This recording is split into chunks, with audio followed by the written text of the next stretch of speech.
You're listening to the Fantasy Wildcard Podcast.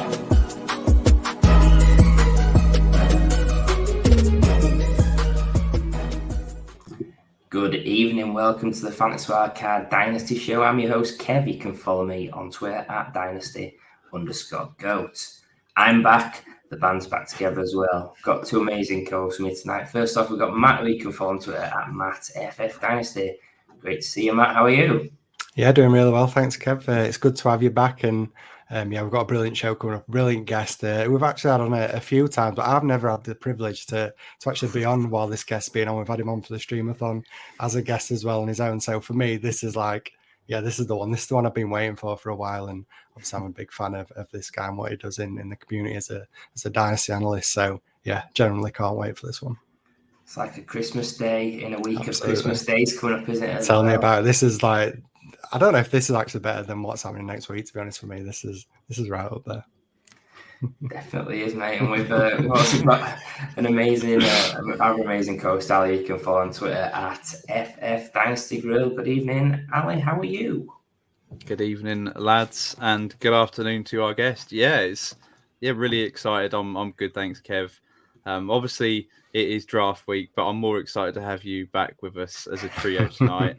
And for our amazing co-host, our guest that we've got on tonight. I had a great show with him last year, and can't wait to have him back on tonight. Yeah, got to agree with that. We've got some insider knowledge after the show as well, didn't we? Some fantastic intel from our guest tonight. So if there's any of that going on after the show tonight, we won't be sharing that because it's very useful information. But before we do get to our awesome guest that we've got tonight, we've got a little announcement now. We have teased it a little bit in previous shows, but we did announce it a little bit earlier on this week or last week when you get to this. But we are launching our third charity streamathon here at Fantasy Wildcard. Saturday, the 20th of May. We're doing it 16 hours, 10 a.m. to 2 a.m. UK, 5 a.m. to 9 p.m. US Eastern. We're raising money for Mind Charity, which supports people in need of mental health support. We feel that's an amazing cause. We all share the view that it's a great charity to support. Our Just Giving page is open, so please head there, make a donation if you can, spread the awareness. Something we're all really looking forward to. It's a grueling day, but it's all worth it for raising funds and awareness and the pride that we have in putting on these events. So another massive announcement for us this week, but enough of the massive announcements. We've got a bigger one coming up right now. On today's show, we welcome on Dynasty content producer at DLF, Dynasty Trades in 5 and Destination Devi, the man behind Dynasty and Chill, a portfolio Dynasty guru. You'll also know him as #Dynasty Leverage. We give a warm wildcard return to Scott Connor, Dynasty legend, who you can follow on Twitter at CharlesChillFFB. Good afternoon, Scott. How are you? Guys, good afternoon. Good evening to you. Thank you for having me back. It's good to be here. I do not want to sway anybody away from watching the NFL draft in lieu of watching me on a live stream. You can do that a lot. I'm in a lot of places, but still not better than the NFL draft. So if you're tuning into this and you can't make the draft and you have to pick one or the other, definitely choose the draft. I think you guys would even agree. As much as you may like my content, like even I would watch the draft over my favorite dynasty analyst. But glad to be here. You guys run a really good show. You have good rapport. I've listened to you guys many, many times, so I'm not just saying that. I think I'm known for listening to a lot of dynasty content. I'm famous for trying to do 20 to 30 hours of content a day, consuming because I do it on 3X, and I have a desk job where I can just sit there and pound through different shows. So I've heard it all. But glad to be here, excited for this show sheet that we have, and really cool you guys are doing the Streamathon again. Whenever you asked us, all three of us, myself, Shane, and Clay, we're all happy to come on again, so excited for that, and it's for a really good cause. So I looked into the Mind charity last year after you guys had us on the Streamathon, and excited to support that again. Yeah, great words, Scott. Thanks for that, and yes, we have got an amazing show today. We'll be looking at completing a rookie mock draft. It's the last one before the pre-actual NFL draft this week. So, the main one before you'll be probably starting your rookie drafts like us crazy folks will be doing it maybe Monday after the draft or maybe even soon after that. So we're going to let our guest Scott take the odd numbers, and us Wildcard Boys will be alternating the evens. The format is standard 12-team Superflex PPR, no tight end premium. We're going to give Scott the 101, not because we want to give him a layup, but we feel there's some interesting questions a little bit further down on the odd numbers. So, Scott, who's your 101 in this rookie draft, please? Yeah, I mean, there's been a lot of talk about, is there another debate for 101 other than Bijan Robinson? And I could tell you some formats that potentially you could consider a quarterback, 14, 16 team, super flex, any format where it's 2 QB required. Myself and Ray Garvin just did a startup about 6 weeks ago where the top 4 quarterbacks had scored 650 or more points. So relative to the other positions, even so, you'd go, man, if I can hit on just a top 10 quarterback, what they're scoring relative to everybody else is a massive advantage. And it was a point per completion, point per carry, a bunch of bonuses. So the delta between the high-end QB1s and even the QB2s was pretty high. So in that type of format, maybe you could justify it. But I do think in most other formats, it's Bijan 101. We're not talking about trading here. I know myself and Trades in 5 have done a lot of content on, is your team ready for Bijan Robinson? Especially here, we didn't really decipher how many starters we're talking here, but if you're in a league with 10 or more starters, 11 or more starters, you probably have to consider maybe packaging Bijan for multiple pieces. Now, if it's a shallow league, even if you have a bad team, if you guys are in a start 8 or a start 9, it's hard to turn down the elite player, regardless of where your team is. So without any of that context, we don't know what this roster looks like. I think you got to go Bijan 101. Yeah, I think it's the consensus pick. It's the right pick, especially in this format where we didn't name how many starters there were, but you filled it in really well there. I think we're all in agreement. It's Bijan at 101 in most of the formats we play in regularly. So yeah, he's just such a safe prospect, which is weird with him being a running back. But just look at where he's going in startups.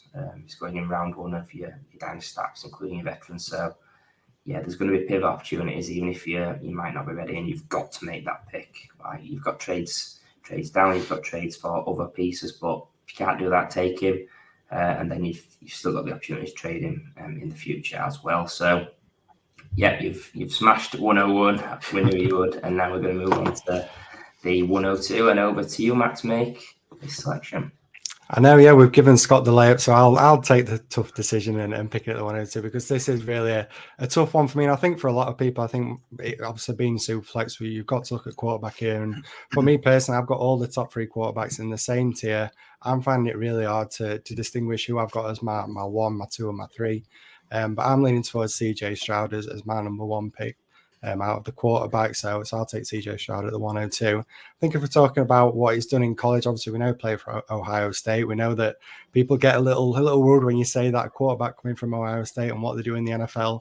But I think what we've seen from him, super accurate quarterback. I think it's going to translate really well when he comes in to the NFL. I mean, I know he's been surrounded by some elite talent, the wide receivers there that he's played with. We've seen what guys like Olave and Wilson have done when they come into the NFL. We've got JSN coming in this year.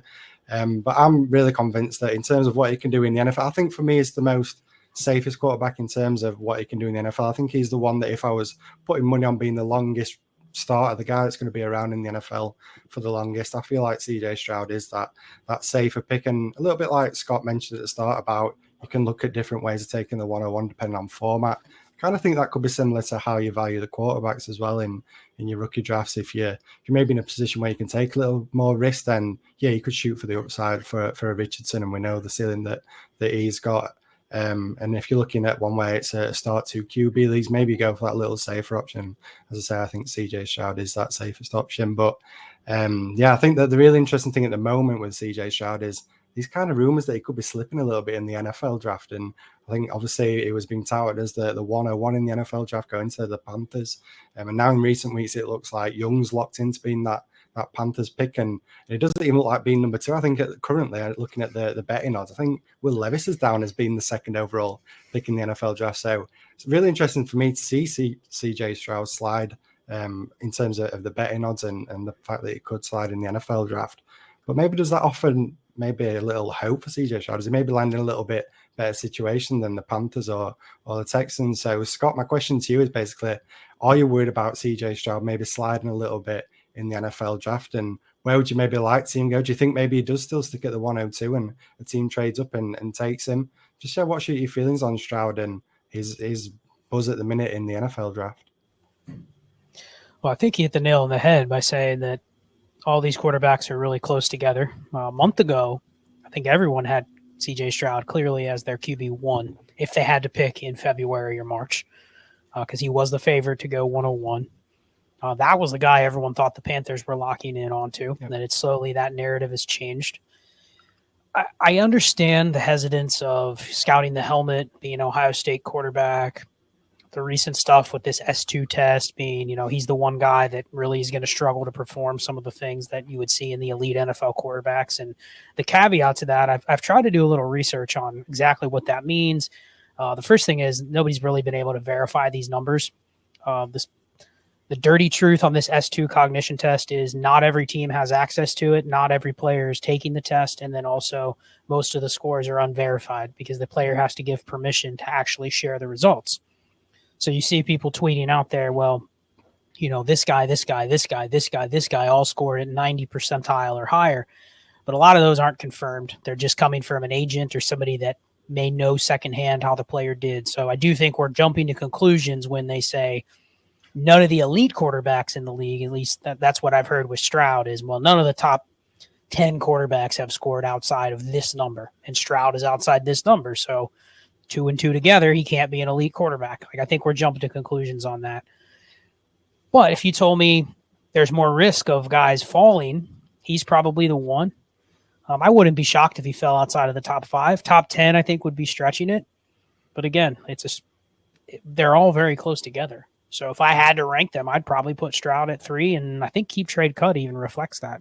They've moved him well behind Bryce Young. He's at QB 12, Bryce Young's QB 9. So a month ago, that was flipped. Yeah. So I can't justify the logic of taking Bryce Young over CJ Stroud. Yeah, we'll see if Matt's made it easier or harder for you on the selection. But without further ado, we've got yourself, Scott, at the 103, and tell us who you're taking. Yeah, well, I kind of led into this debate, and I put myself into a trap. I was figuring you would take Bryce Young or Anthony Richardson, which would give me – the way this is working is I'm getting every other pick. So I'm figuring, all right, I'm going to get one of the two, and it's not going to be C.J. Stroud. But no, I have to pick between the two.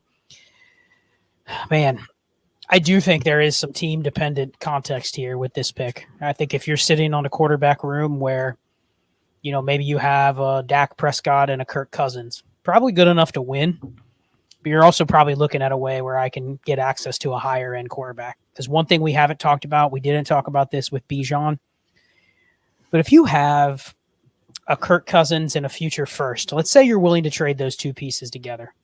That really doesn't move the needle when you're going to try and get an elite quarterback, does it? The person doesn't look at that as a viable package that they're willing to consider. But if you have the 102 or the 103, they're looking at that as something they would consider. And it's the same with Bijan. Unless you can move Bijan in a deal where you tier up, it's really hard to move the pick. But when I say, Ali, what does it take to tier up from Bijan? There's maybe 10 to 12 players in the whole league that you say is a tier up. Yeah. So it's really hard to find trades that actually work unless you're going backwards. So to my point with Bryce Young, he's QB 9 on Keep Trade Cut. He is probably the pick here just based on market value. But if I asked all three of you, can you see a world wherein, let's say Bryce Young is everything they say he is. They say he's the next Joe Burrow, but he's smaller, right? I've heard that comparison numerous times. Do you see a world where he is just flat out better than Trevor Lawrence, Joe Burrow, or Justin Herbert? That's tough to see, isn't it? Yeah. To the point where even if he's just as good as those guys, doesn't it feel like the community will always take those guys over him because he's smaller, because he's a little more slight? So it feels like he's kind of at his dynasty ceiling here around QB 9. You hope he is just QB 9, and that's what he is for his career. Maybe he goes up a spot or two, but it feels like he's capped out. So I do think if you are shooting for the stars and you're shooting for the guy you can flip for 2+ firsts easy, or you can move around and you can go from this player up to Jalen Hurts by just adding a first or something, it's probably Anthony Richardson. That's the shot that you take if you're shooting for the massive ceiling. So I'm going to live a little dangerously. I'm going to skip over Bryce Young, take all the risk, go Anthony Richardson, because I'm probably sitting on a QB room like Dak and Kirk Cousins, and I don't want to draft myself another Dak Prescott. Nice. I mean, that's legendary. I thought you picked Young, and then woof, curveball at the end. Anthony Richardson, my QB1. That's all I'm going to say.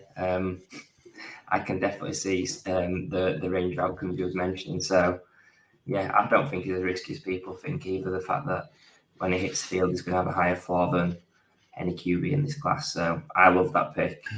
It would have been my pick if I was you as well. So we'll move to Ali at the 104. It's kind of a bit of a late for you here, Ali, is it not? Well, I kind of feel like Scott's crapped all over my pick here, but I'm going to go the number 104 position is the favourite spot in the draft for me, because you're going to get one of these three quarterbacks that is going to fall.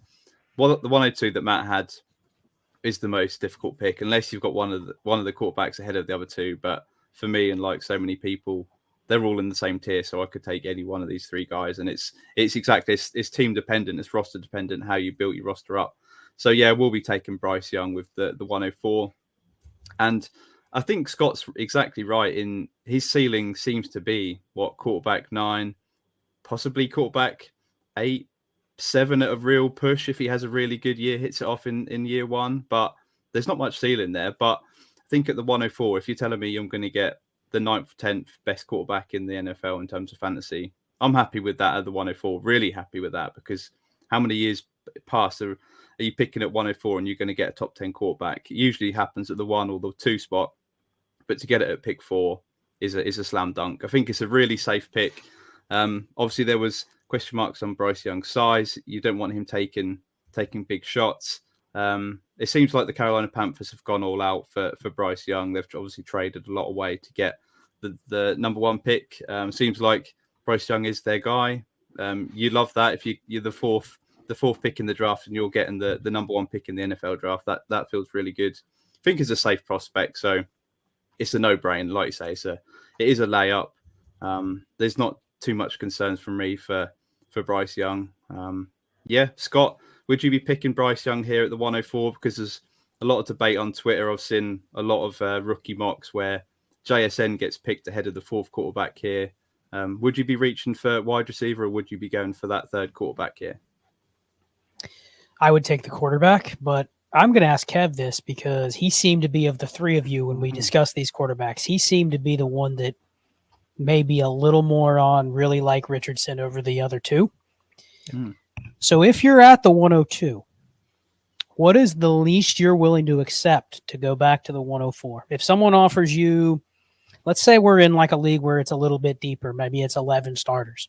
Someone offers you the 301 to go back 2 spots. Do you give up your choice of quarterbacks for what is effectively maybe your last flex spot?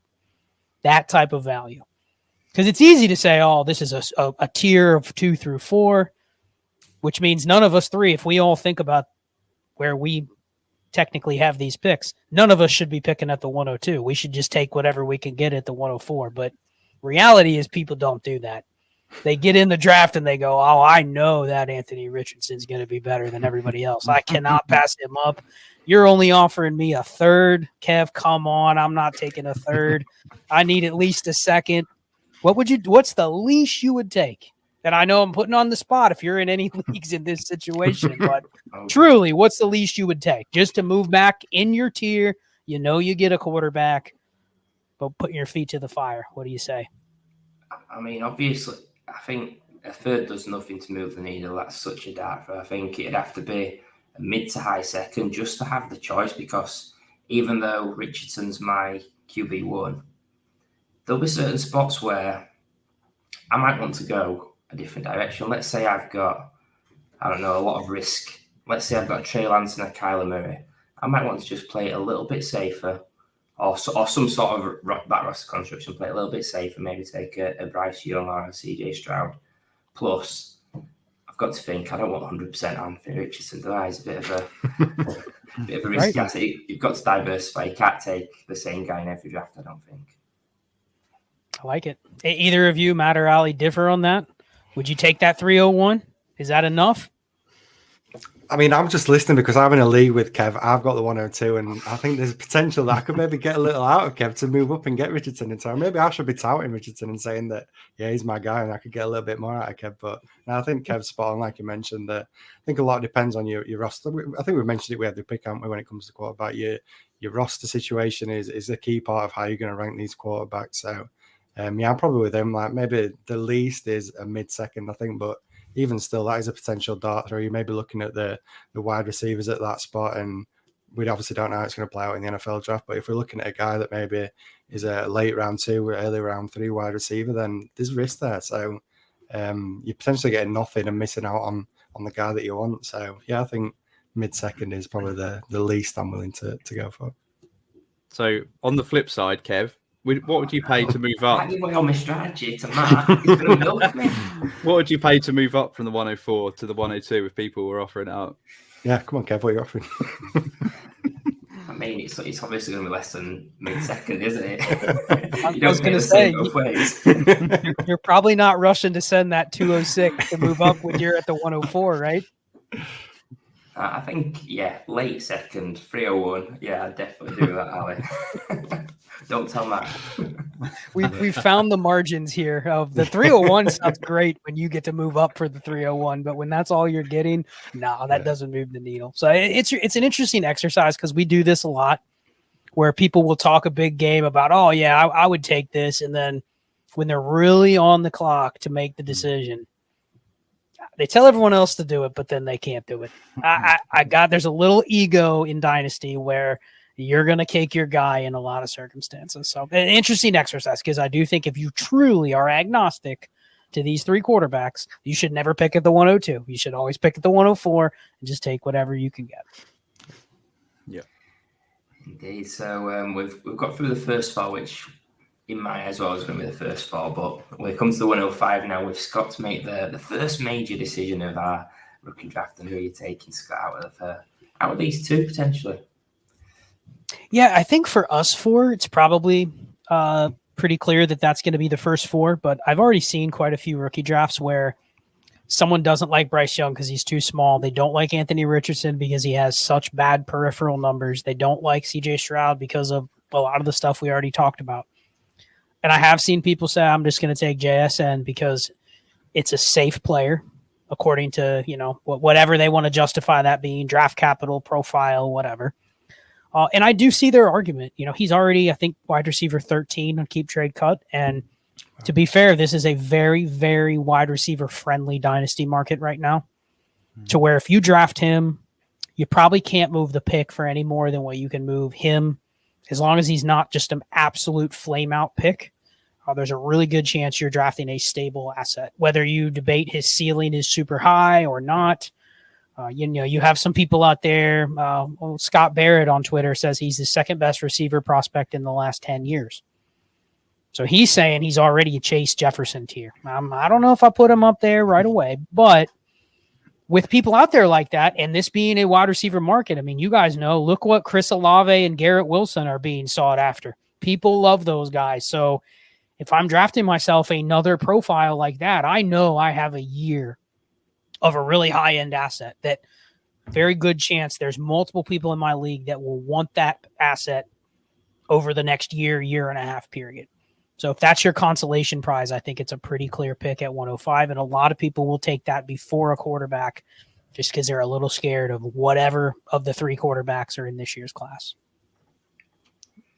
Yeah, I think it's an interesting one, Jason. I think he's in a clear tier of his own. But I do think if he didn't play at Ohio State, I think there'd be less buzz about him just based on people thinking he's on that same trajectory already. He's there. He's going to be there with Olave and Wilson. Strong chance he will be, but yeah, I think if he had a bulldog on that helmet or something like that, maybe there'd be a little more pause. But yeah, we'll move on to me at the 106. Makes my decision nice and easy. I don't know who did the show sheet, but I got left for the 106, which is the end of a tier in my eyes. So Jameer Gibbs, I think If I had the 105, I would have took JSN. So absolutely with you there on that. I think Gibbs, there's a great track record for if you're top 50 running back in Dynasty. You end up keeping your value for a season. We look at great running backs last season. Brees Hall got injured, kept his value. Javonte Williams has kept his value somehow, despite being not terrible, but pretty bad. So I think there is some insulation there for a year. The only problem we've got with running back is there's less people who want to buy a running back than a wide receiver. So I think it's fair where he goes at 106. But I do love his receiving ability. I love his explosiveness. He's not going to need 20 touches a game to hit that output. We're just looking for a really nice landing spot for him. Whichever team he goes to, it's going to be a split backfield. No doubt about that. I think best case scenario, maybe, and this might not sound a great best case, but someone like Aaron Jones, could he be better than Swift has been? You'd like to think so, but Swift's still an interesting guy as well. So yeah, I just want to know what your thoughts are, Scott, on landing spot with Jahmyr Gibbs. I know we did a show last week, was it, where it was mentioned to the Chiefs. by your good friend John Bauer. So yeah, if you could sort of drop him into a team situation to really maximise his dynasty value, is a spot for you, Scott, that you'd be praying for on draft night. Yeah, Kev, you actually hit the comparison, I think, great with Gibbs is DeAndre Swift, because even you look at DeAndre Swift, he's still averaged like 13 opportunities a game for his career, but he's like 5th in the current NFL. This is historically, so this counts guys that are past their prime too, including, Kamara, Zeke Elliott. He's still 5th amongst all players in the league in terms of points per opportunity. So he's efficient. I just think we suffer from like overcorrection fatigue on a guy like Swift because he doesn't become Christian McCaffrey. He's bad. But the reality is he's still a pretty good investment if you can pay a late first to get him, because you kind of know what you're getting. You're getting a guy that even if he only gets 12 to 15 opportunities, targets, rush attempts, like he's going to give you decent numbers. Chance at RB1 numbers just because of the way he plays. So I think that's the reason for taking Gibbs with this pick. I don't think this pick has a lot of steam in terms of what you can trade it for. Listen, I'm a Cincinnati fan. I think people would absolutely love that landing spot too, because you have Joe Mixon had 60 catches last year. But imagine a guy with Joe Burrow that actually is good when he catches the ball and not just catches a ball and goes down like Mixon. So I think that any of those landing spots in the late first on good offenses is what you're going to want for Jahmyr Gibbs. I don't care about the players in the backfield already there. People are going to look at a landing spot with another running back. Let's say he went to Houston in the early second. People would not like that. But I think he carves out the same type of role anywhere he goes, really. So what I think I need with Swift is with Gibbs, he needs to be on a good team. That's it. I don't care about how many touches he's going to get. Give me 12 to 15 opportunities a game. I need a good offense, though. Put him on a bad offense, that's where you start getting into the Swift conundrum from last year. When the Lions weren't good, all you're hoping for Swift is he gets all the touches. But I don't care about that. I want an efficient offense that runs a lot of plays, scores a lot of points. The running back will just tag along with that. That's how I see Gibbs. So KC or Cincinnati would be – here's the question. If he goes to either one of those two spots, he's in the mix with the quarterbacks, isn't he? For some people, for sure. Mm-hmm. I think we mentioned it last week, didn't we, when we had John on. I think KC is that dream landing spot for me with Mahomes, and I mentioned about how he's targeting the running backs when he gets to the red zone. I think that could be incredible, and I think you could argue he could be right up there with Bijan in terms of what he could be perceived as in Dynasty and his value. When you've got a pass catching running back like that in an elite offense, like you mentioned, that's going to see plenty of opportunities, plenty of goal line throws and opportunities, as I said, in terms of carrying the ball as well. I think he could be right up there in terms of running backs. And we see it with people like Eckler and CMC and their value in Dynasty. So, yeah, I mean, if he lands in either of those situations, I think you could take him over a quarterback quite easily. If you're in a position where you don't really need to reach for quarterback, I'm fine going for Gibbs. Which means he will go somewhere that everyone hates. He'll go to exactly. It's too good to be true. He's going to go to Tampa Bay or something like that, and then But I think ultimately good quarterbacks, good efficient quarterbacks throw the ball to the guys that deserve the ball. Yeah. And if he's as good as you're saying he is, then wherever he goes, an efficient offense is going to benefit him for fantasy.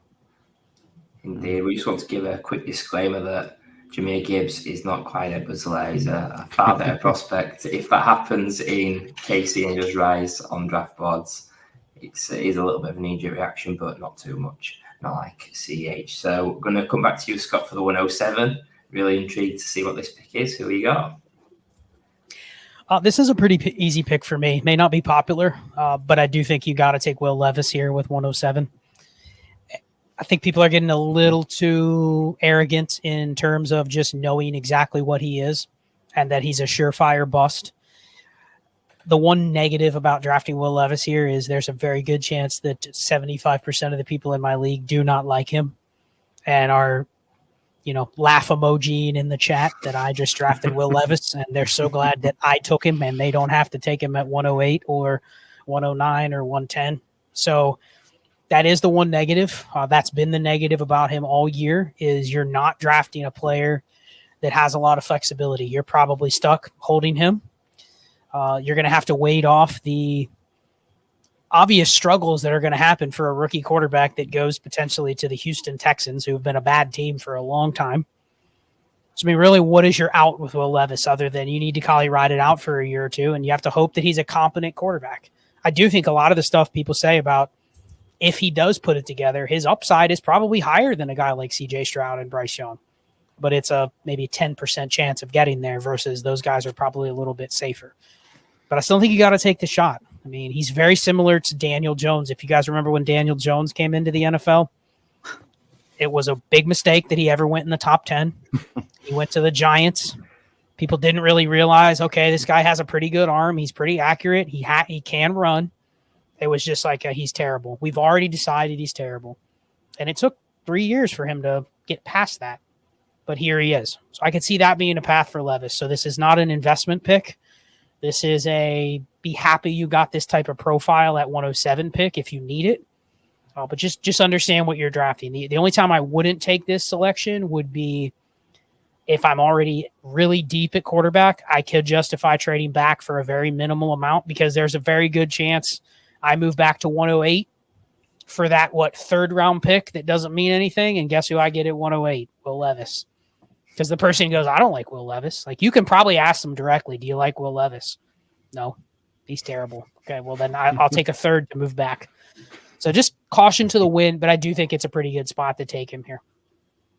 Yeah, I'm getting cold sweats and flashbacks to Kenny Pickett, where I made him like a sort of a process pick last year, thinking I'll be able to get out on him in some leagues, and I've not been able to yet. Like, even though his value's it's gone up pretty well, better than I expected from what he's performed. Yeah, holding the bag on a lot of Pickett, but maybe the Allen Robinson sign will be the catalyst to boost his profile. Well, Kev, would you get out of Kenny Pickett right now for Will Levis? It's a chance to re-roll, I guess. Yeah, I probably would, even though I don't like Levis as a prospect. I think he's a worse prospect than Kenny Pickett, who was a bad prospect in my eyes. I think it's a chance to get out, and maybe Levis has got a little bit more in the profile, but from what I've seen on Pickett, it's not there. So I would make that move. Interesting. Right, Matt, 108. Interesting pick. You've got the board is open for you. Who are you taking, Matt? Yeah, on to me. Again, an interesting situation because for me, this is kind of where I'm looking at the two wide receivers that I'm pretty high on in this class, and that's Jordan Addison and Quentin Johnson. And I think I'm going to take I'm going to say safer, but I think the ceiling could potentially be there with the Jordan Addison. I think what we've seen from him in his college career, he basically made, like we just talked about with Kenny Pickett, I think he made him go from that quarterback that nobody was really into, and he kind of elevated him that year for his final year in college and made him into that first round draft pick quarterback. So what he's managed to do there, and then obviously transferring over, didn't quite have the elite season that maybe he had the year before at Pittsburgh, but I still think last season was a really strong finish to his college career. I think the only knock that I'm really seeing is maybe the speed that people thought, but you kind of need this this little more speed from Addison. But like I said, I think what I've seen from him in college and the production he's shown in college, I'm happy to take the wide receiver. I'm not really looking at running backs just yet. I think for me, there's the two top running backs, and then it's kind of a bigger gap between those guys. So I'm rather targeting the wide receivers. And as I say, I think Addison, he feels like a real safe pick to me, somebody that I feel like is guaranteed to go in that first round of the NFL draft, probably around the middle section. So the potential landing spot could be one of these top teams. We mentioned it with someone like Gibbs. It's kind of a negative, you think, if these guys are sliding in the first round, but every time they slide, they kind of go into a little bit better offense and a potential better situation at where they're going to land. And I just think Jordan Addison's going to be a great pick. I think last week, again, when we had John on, he mentioned Addison and landing with the Vikings. And again, I think that is a brilliant landing spot for Addison, where he's not got to be that number one wide receiver there, but with Justin Jefferson with the Vikings, he's not getting all that attention. And I think that's going to be great for somebody like Addison, slot him being that wide receiver too. And I think you're going to get that discount at wide receiver two on an offense. But I think he's got the potential to be one of the better wide receiver twos in the NFL. So, Scott, my question to you is basically on, I think with the wide receivers, I feel like obviously everyone's mentioned that JSN's that tier one wide receiver. There's nobody really in his tier, but does Addison get close to JSN for you? Is he your wide receiver two or in that second tier at least? And is there a situation again that you'd like to see Addison land to really maximize his dynasty value? Yeah, I mean, I would pick him at wide receiver too. If I had to tier these players right now without knowing their landing spots, I don't think we really care much about their draft capital as long as it's within a certain range. Whether you go pick 19 or 27 or 34, it really isn't that different historically. The landing spot matters probably a little bit more for the market adjustment on the players. Like obviously there's a lot of places in the 20s and late 20s where if a receiver goes there, it's going to be a conundrum for the community to go, man, I really don't like Quentin Johnston, but he got drafted by the Bills. So I have to put him in a certain spot, which can be a little dangerous because we see that where you think a receiver is going to be a certain thing and then, you bump them up because of the landing spot and then you wish you wouldn't have done that because the situations can change pretty quickly. So I would definitely take Addison, though, at wide receiver too. I'm curious, though. I'm going to ask either Kev or Ali this question. There is a receiver right now in Dynasty that is a top 10 Dynasty receiver, and he is 5'10", 175 pounds. And I've never heard one person ever mention a thing about his size. Any idea who I'm referring to? And it's a player you tell people who it is, they go, that guy's a stud. Absolutely awesome. Top 10 receiver in Dynasty. Some people have him in the top 5. Is it Cooper Kupp? And he guesses. Nope, he's bigger than that. He's been drafted. He came in the league in the last 3 years. I'm on that. Not Amon-Ra. It's a pretty good guess. Close. Has a better receiver than him on his own team. But he's a top 8 Dynasty. Nope. Higher than Devontae Smith. Yeah. Devontae Smith had his own size concerns, but there's a guy that Jalen no one Waddle. really knows. Boom. Jalen Waddle. He is 5'10", 175 pounds. I've never heard one person ever talk about how small he is. But yeah, you look at that and you go, wow, he's actually pretty small. And if that is the only reason we are not drafting these receivers where they are, maybe we're a little undervaluing this receiver class because all we hear about how is it's not that good. It's not as good as last year. It's not as good as 2021. It's not as good as 2020. We'll see how draft capital goes, but I'm not scared of receivers right now that are small because I was just looking at DLF's ADP. 22 of the top 60 receivers right now are either 5'10 or under or 190 pounds or under. So it's becoming a small man's position. Like you don't have to be Quentin Johnston size to be good. Now, are you going to be the best receiver in the league? No, but are any of you expecting the best receiver in the league when you're drafting at 108 to 110? Probably not. So I think these guys are actually a little undervalued. And maybe you're not going to hit on all of them, but I think it's a good pick. That's what I would do at 108. And I'll take Zay Flowers at 109 just to get it out of the way because I think they're all in the same tier. For the same reasons I would take Jordan Addison at 108. I think they're back-to-back. I think he's going to be a first-round pick. Not scared of re-rolling, especially if I can dump somebody like George Pickens, Jahan Dotson, Treylon Burks. I don't have a problem re-rolling for one of these guys. I think you're essentially doing the same thing. Yeah, I didn't. First of all, I didn't realise Jalen Waddle was that small. Because, like you say, no one speaks about it. He's a duckling, isn't he? With his waddle and that. So, yeah, I guess my train of thought was, I wonder if he's going to go Zay Jones here after the rant on small receiver and not Zay Jones, Zay Flowers. He's going to be better than Zay Jones. But yeah, that's answered that question. So yeah, we're going to move to Ali at the 110. Who's your pick, Ali? Feeling the heat? I can't believe I've just got sniped in the fake mock that we're doing right now. But Zay Flowers was definitely my guy, just because I think he's an absolute lock to go first round of the NFL draft right now. I'm going to change tack and move position. I'm going to go back to the running back pool right now, and it's going to be for my running back 3, Zach Charbonnet.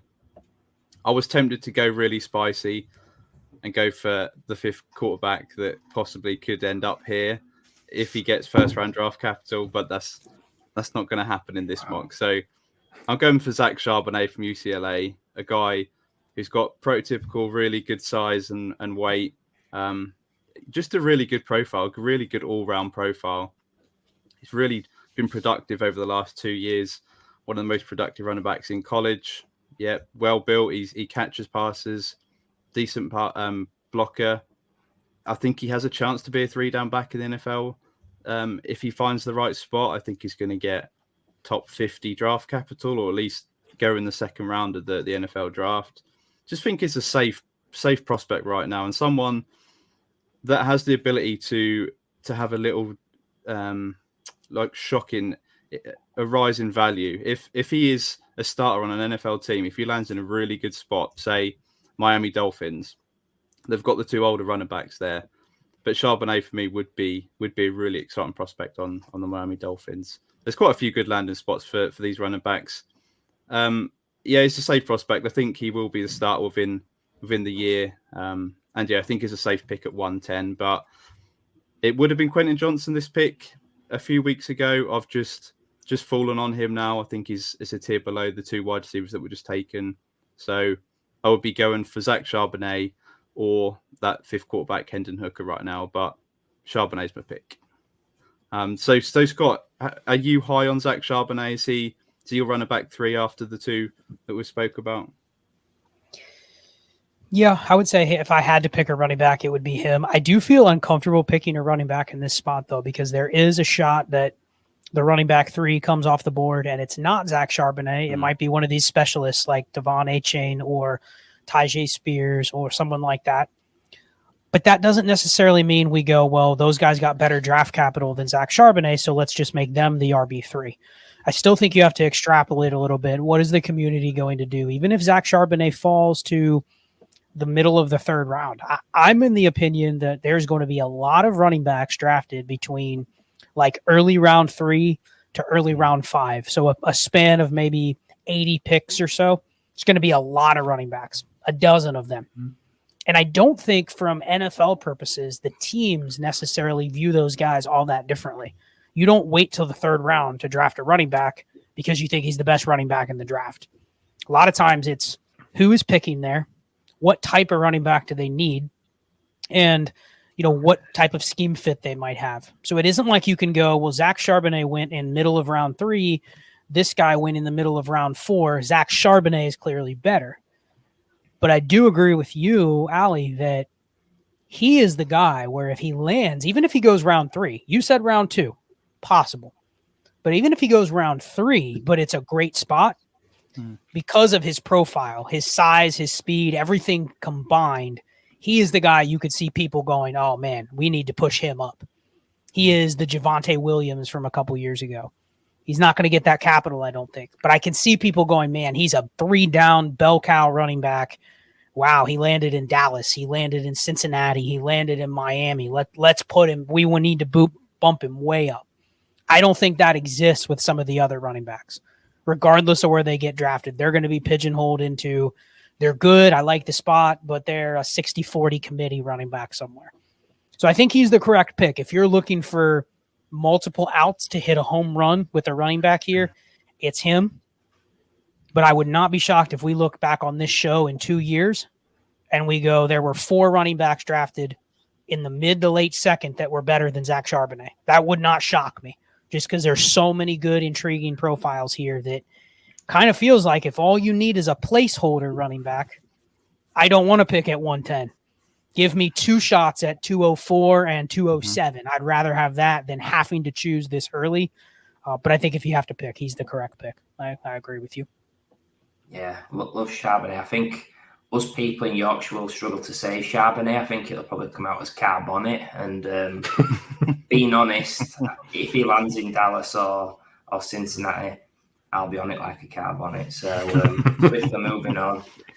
Scott, we've got your final pick. It's come around so fast. 111. Who are you taking? Man, I'm tempted to take Hendon Hooker here. Allie planted that seed in my mind. Because I do think where we're at the quarterback landscape, doesn't it feel like it's the haves and have-nots at quarterback right now? And if you don't have one of the haves, you almost are trying to get the cheapest have-not you can.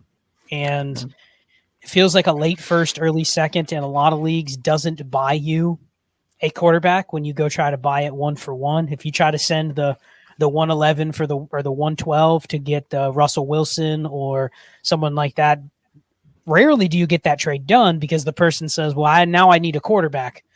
So it does feel like this is the appropriate spot to take one. I just can't do it. I'm going to have to take Quentin Johnston, but I can see leagues where there's a quarterback needy team that's here in this range that just says top 40 pick Hendon Hooker. I don't care where he lands. I'm expecting really not much from his first year. I'm okay. I'm okay waiting. And we've seen, to be fair, guys, we've seen quarterbacks that don't play actually go up in value because they haven't sucked. Yeah. So it's almost like if he lands in a place like Seattle or someone like that, people will like him, but they won't like him any less in 1 year versus, man, if he goes somewhere, aren't you guys scared? Ali, would you be scared if Hendon Hooker went somewhere and all of a sudden they say, oh, he's ready to play, and then he's out there early on, and then he looks bad? He feels like the prospect that if he looks bad, he's done for. So it's almost like you kind of want him not to play and be able to hold on to this asset that maintains its value. Maybe during the season, if you really didn't love him, you can re-roll him for a player that helps you contend. Like you're not completely, your cover isn't blown right away like it will be with Will Levis. Will Levis plays, throws 3 interceptions in his first game. People are going to be going Zach Wilson 2.0, sell him for any second. So it feels like Hendon Hooker's actually got a little upside to pick here, but I'll take Quentin Johnston because I still think he gets top 40 draft capital. And, that's a safer asset, I think.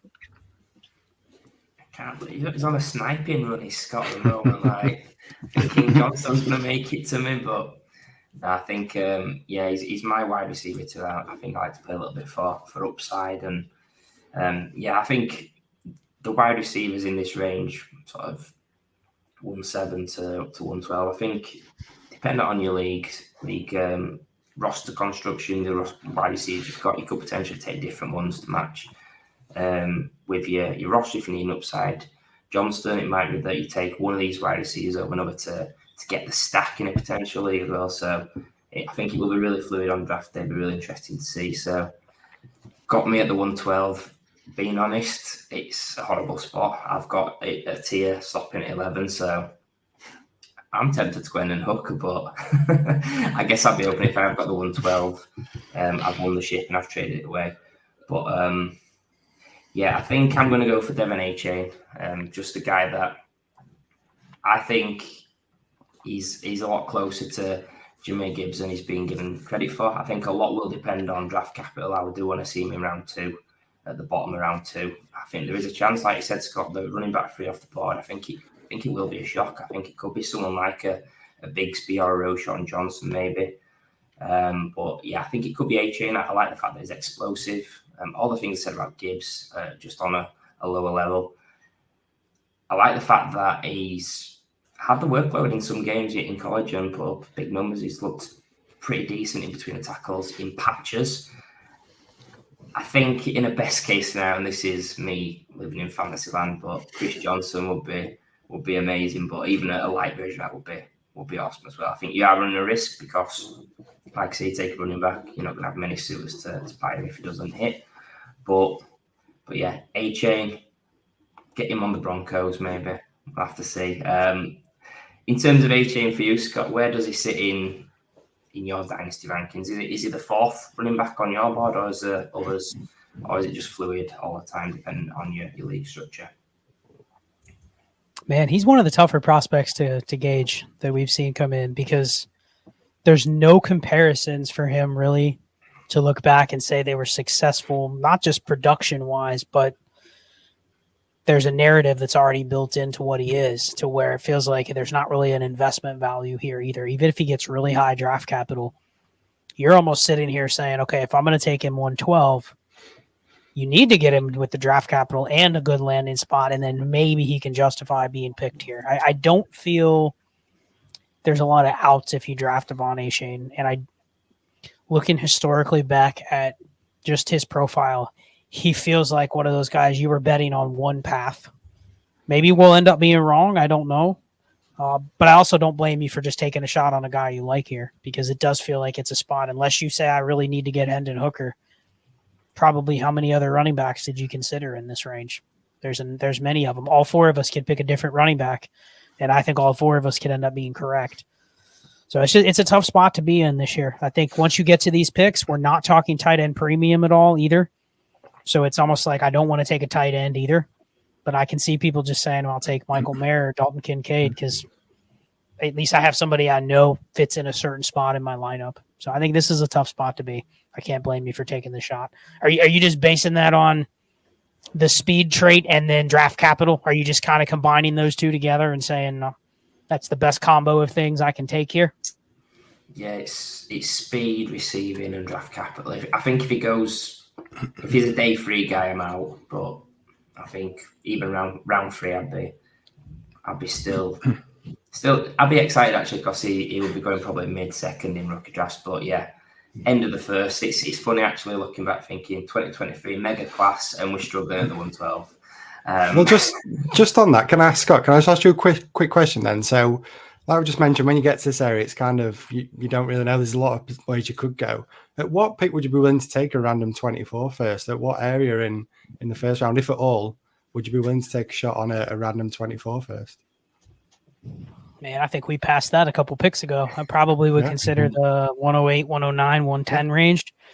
And I've been trying to move out. So here's the thing. If you're in a league where it's a deeper lineup, there's heavy tight end premium, there's a point per carry component, any of those things enhances the value of these picks, because it feels like the reward of drafting just a starter matters more. But this format, I'm kind of looking at, I'm hitting a single or a double here, to use baseball terms. I can take a shot at that with the 24 pick. Might be a triple or a home run. And I think even more so if you can use some of these tools. I don't know if you guys use any of the tools out there that measure like the strength of your roster and that kind of stuff. But if you can identify the right team, the team that maybe doesn't feel like they're completely tanking for next year, but they look like they're, the 7th or 8th place team, and they think they're a Devon Achane away from winning. And you're going, man, if you're a Devon Achane away from winning, I'll bet against your team winning. So I'll take your 24 first. We're starting to see the delta in draft years where, doesn't it feel like the last couple of years, if you had that 103, 104, 105, it felt a lot more valuable than the 108, 109, 110, 111. And I think we always kind of knew that was true, but in this current running back market where a lot of the picks in these ranges tend to be running backs that have average draft capital, that just does not feel like where I want to be picking year after year. So I'm willing to reroll a little more aggressively than I would have in years past. I'm curious on Matt and Allie, who would your RB have been here if you're taking specifically an RB? Who would it have been? Oh, Matt's going to be. Oh, no. Oh, yeah. No, I'm just curious if we have all different answers. I'll let Ali go first because mine's going to be a boring answer because my RB4 is Devon Achane right now. So he would be my next guy on my list to pick, but in the same tier as Tajay Spears. Okay. Yeah, well, we're running a bit short on time, Scott, so we should probably be. No, my RB3, and I know I might get a bit of flack for this, is Zach Evans. I think I'd take him. I think the talent, I'm willing to bet on the talent, despite all the concerns and people throwing the red flags about on Zach Evans. I'm willing to back the talent that I think he's got.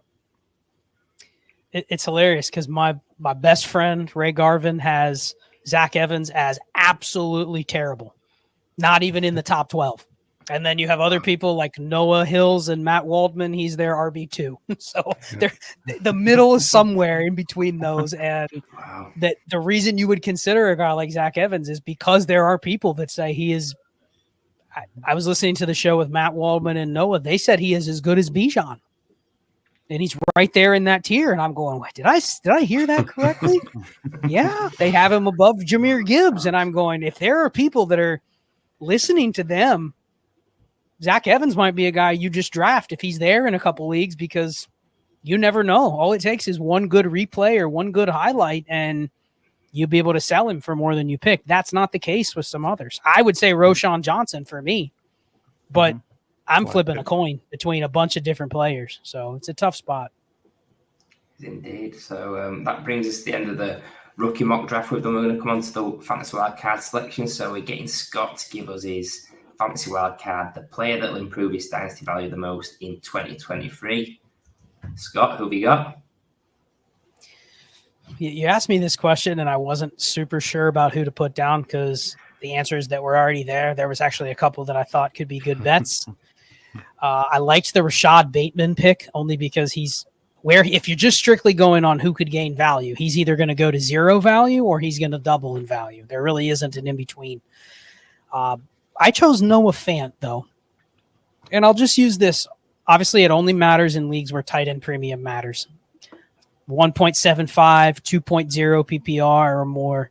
Otherwise, it's not really that inspiring to talk about how the tight end 22 is going to gain value, right? But I'll just look at both the value tracks for Evan Ingram in 2021 and Mike Gesicki in 2022.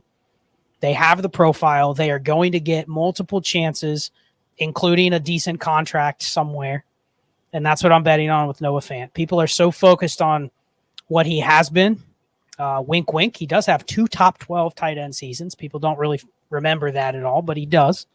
Now, I think that was tight end 9 and tight end 12. So nothing that really you thought you really smashed by having him, but he has been decent. And then they just look at what he is on Seattle, which he's just a guy, you know, he's a tight end 2.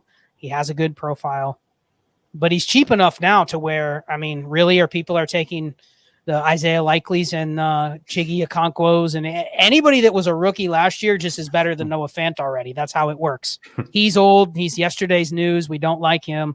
If you were a rookie last year, you just have to get better and better and better, right? You hold on to Cade Otton for 3 more years, he'll hit George Kittle mark, because that's how it works. And in reality, it doesn't work like that. So I think Noah Fant is just primed to. People will want him more next year than they do right now. Forget about what he even does. As long as he just maintains a starting NFL tight end this year, next year, off season, there will be buzz that he's going to be worth more than he is now. So he was my pick for the wild card. Nice. Yeah, it's a cracking pick. We do love tight ends. We love fast, athletic tight ends with round 1 draft capital as well. So it's a lot in his favour. I'm David Njoku's fanboy, so I can't give this a knock at all. David Njoku was my fantasy wildcard selection last season, coach. So yeah, I definitely get that process. And he's as a tight end 2 going in the 20s. Yeah, there's definitely a lot more upside than downside in his profile. So yeah, great pick, Scott. And that brings us to the end of the show where we've completed a rookie mock pre the NFL draft this week. So before you go, Scott, please remind the audience where they can find you and anything you'd like to plug. Well, guys, it was great being on the show again. Fun mock. I think this is a class that we can probably learn something from going forward for Dynasty. I think a lot of people last year talked about how the 23 picks were going to be super valuable. And I was one of those people.